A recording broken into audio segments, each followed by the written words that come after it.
की गई थी जो मैं आ रहा हूं आपके पास। इस वक्त तस्वीरें दिखाई पड़ रही हैं।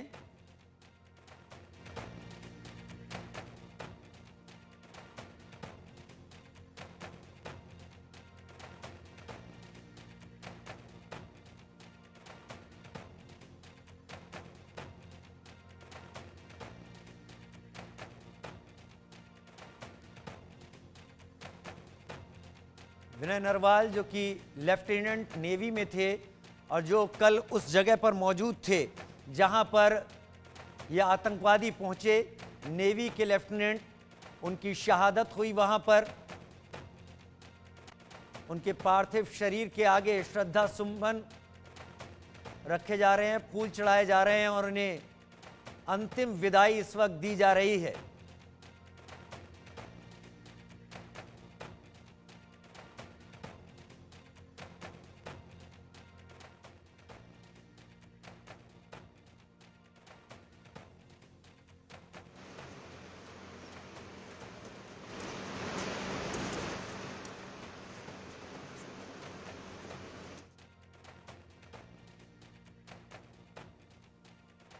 कल हुआ ये हमला भारत के इतिहास में पर्यटकों पर हुआ सबसे बड़ा हमला कहा जा सकता है और इनके पीछे जो लोग हैं उनको ढूंढने की कोशिश में इस वक्त लगे हुए हैं। दिल्ली की मुख्यमंत्री रेखा गुप्ता इस वक्त दिखाई पड़ रही हैं तस्वीरों में और पत्नी लेफ्टिनेंट नरवाल की पत्नी इस वक्त तस्वीरों में आपको दिख रही हैं।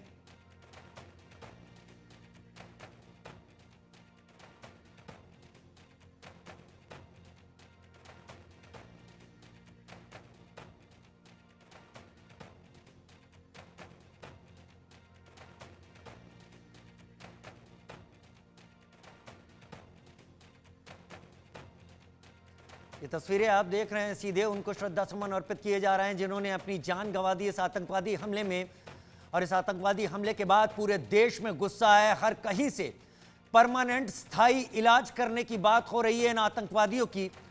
जानवर से भी बदतर जाहिल ये लोग जिन्होंने टूरिस्ट जो कि वहां पर जम्मू कश्मीर की आबो हवा देखने गए थे, जो कि जम्मू कश्मीर के लोगों की रोजी रोटी का वो जरिया थे, क्योंकि 99% जम्मू कश्मीर के पहलगाम और दूसरे इलाकों में लोगों की रोजी रोटी पर्यटन पर ही निर्भर करती है। उन लोगों को कल हुए हमले में अपनी गोलियों का शिकार बनाया।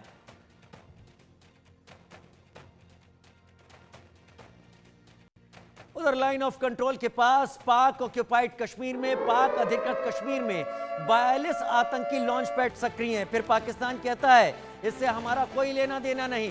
लॉन्च पैड पर, हर लॉन्च पैड पर 110 से 130 आतंकवादियों के होने की खबर है। भारत में जितना खून बहेगा, शहबाज शरीफ और पाकिस्तानी सरकार को शायद उतनी खुशी होगी।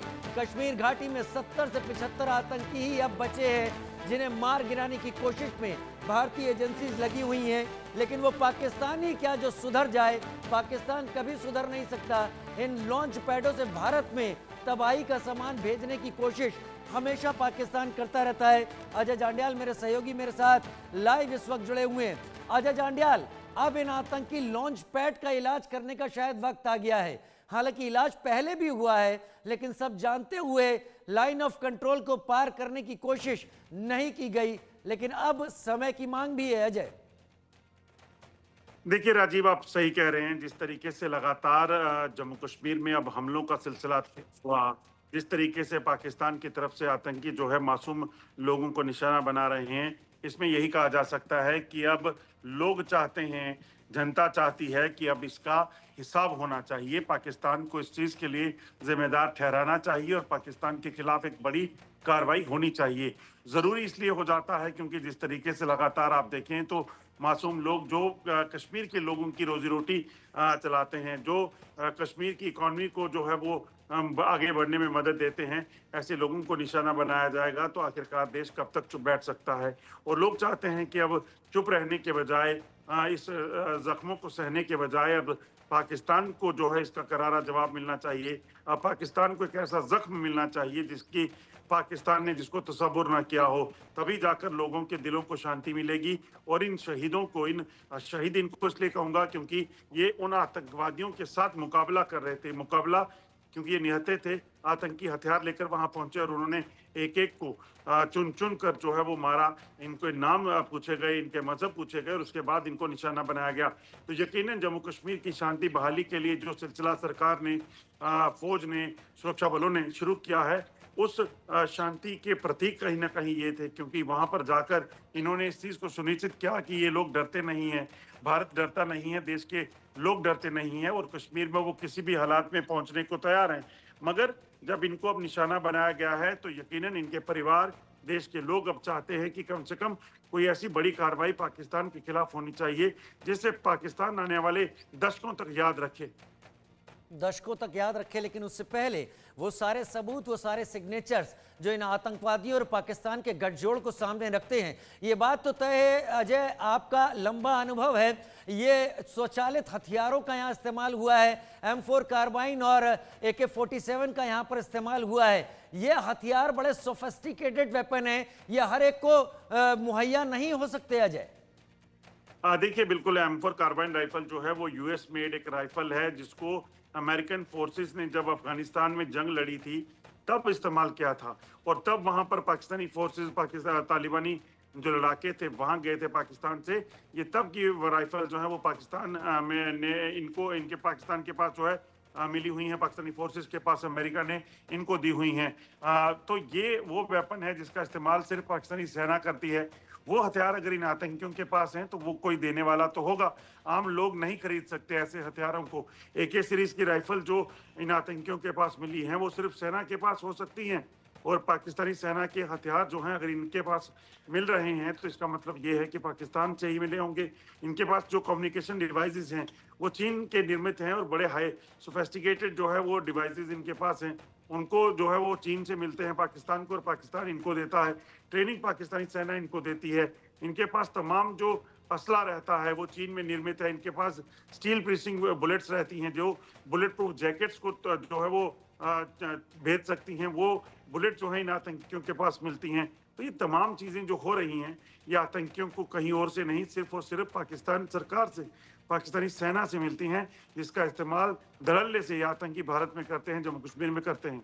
धड़ल्ले से भारत में करते हैं, जम्मू कश्मीर में करते हैं। अजय बता रहे हैं कि स्टील पियर्सिंग बुलेट, यानी जो स्टील को भी छेद देती हैं, इस तरीके की बुलेट से आतंकवादियों तक आखिर कहां पहुंची। वो आतंकवादी जो 2 वक्त की रोटी भी ठीक से नहीं खा सकते, लेकिन आतंकवाद में कदम रखने के बाद उन्हें पाकिस्तान गवर्नमेंट की तरफ से, ISI की तरफ से वो चीज़ें दी जाती हैं जिसे खरीदने की उनके पास ताकत भी नहीं होती, केवल इस बात पर कि भारत में जाकर उन्हें खून खराबा करना है। इसकी जाँच से जुड़ी हुई जानकारियाँ ज़रूर हम आपसे लेंगे, लेकिन पहले बड़ी खबर का रुख कर लेते हैं। इस वक्त गृह मंत्री अमित शाह श्रीनगर से दिल्ली के लिए रवाना हो गए हैं। शाम को कैबिनेट कमेटी ऑन सिक्योरिटी है जिसमें शामिल होंगे गृह मंत्री अमित शाह।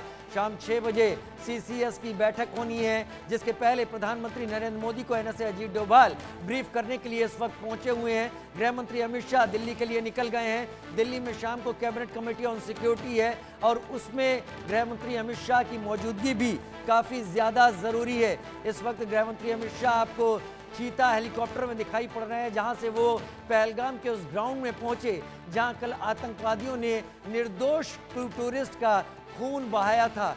फर्क थोड़ा सा ही है टूरिस्ट और टेररिस्ट में, लेकिन टेररिस्ट का काम केवल खून बहाना होता है और टूरिस्ट जहां जाता है वहां पर आबो हवा अच्छी होती है, वहां पर लोगों को रोजी रोटी मिलती है, वहां पर रोजगार मिलता है और उन लोगों को जो यहाँ पर गरीब लोग हैं उनके घर में भी चूल्हा जल पाता है। लेकिन पाकिस्तान बैक्ड इन टेररिस्ट का काम केवल एक है, उतना खून बहा सको जितना बहा सकते हो। अजय जांडियाल मेरे साथ इस वक्त जुड़े हुए हैं। अजय जांडियाल, NIA पहुंच गई है पहलगाम में, इनिशियल इन्वेस्टिगेशन शुरू हो गई है। क्या जम्मू कश्मीर पुलिस ने भी इस बारे में कोई इन्वेस्टिगेशन की है? दोनों की इन्वेस्टिगेशन पर जो जानकारी है साझा करें अजय। देखिए, बिल्कुल राजीव, जो जानकारी है लगभग 200 के करीब लोगों को सवाल पूछने के लिए, यानी कि उनकी पूछताछ के लिए जो है उनको हिरासत में लिया गया था। कई लोगों को छोड़ दिया गया है, कई अभी भी पुलिस की हिरासत में है जिनसे अभी पूछताछ चल रही है, जिनको शक की बिना पर जो है वो पूछताछ के लिए जो है वो राउंड अप किया गया था। दरअसल एक तरीका है, जब कहीं हमला होता है, कोई आतंकी गतिविधि होती है तो यकीनन ओवरग्राउंड वर्कर जो होते हैं या जो लोग वहाँ पे होते हैं, उनकी कहीं न कहीं सपोर्ट जो है वो टेररिस्टों को अगर ना हो तो वो इस तरह के हमलों को अंजाम नहीं दे सकते। तो इसीलिए जो जानकारी है, इन आतंकियों को कहीं न कहीं सपोर्ट मिला था, जिसके बाद उन्होंने इस इलाके में पहले रैकी की और उसके बाद हमला किया। तो पुलिस ने